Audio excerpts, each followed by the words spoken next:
तो मैंने आपको बताया कि एक दिन हम लोग ज़ियारत के लिए निकले। अब मेरी लाइफ का दूसरा पड़ाव। पहला पड़ाव तब जब मेरी रोज़ी रोटी कमाने वाले मेरे शौहर को घर में ईशानों की वजह से बिठा दिया गया और एक रोज़ी रोटी बंद होने की वजह से मुझे बाहर काम के लिए निकलना पड़ा। तो एक तो वो चीज़, दूसरा कि हम ज़ियारत के लिए निकले और ये दूसरा शैतानी चक्कर हुआ कि अगर जो इंसान किसी को मार नहीं सकता ना, फिर वो करनी करानी करता है।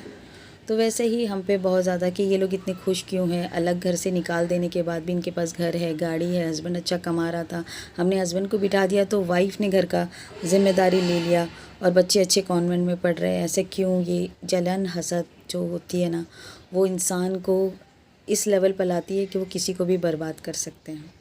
और ऐसे ही करनी करानी जो जादू टोने पहले जिनको मैं नहीं मानती थी, लेकिन वो असर कर गए। मुझ पर किसी ने करनी कराई और एक बहुत ज़बरदस्त एक्सीडेंट हुआ जिसमें मेरे सीने की हड्डी क्रैक हो गई, एक हाथ बेकार हो गया और मुझे हॉस्पिटल में लाया गया। मेरे साथ मेरी फैमिली भी थी, उनको भी चोटें आई, बट मुझे बहुत ज़्यादा चोटें आई। उस दौरान हॉस्पिटल के अंदर मैंने देखा कि मैं हॉस्पिटल में हवा में उड़ती हुई बाहर जा रही हूँ और जैसे ही मैं हॉस्पिटल के गेट पर पहुँची, वहाँ पर कुछ रोशनी मुझे दिखी जिसमें से कुछ लोगों ने मुझे वापस जाने का ऐसे ऐसे करके इशारा किया।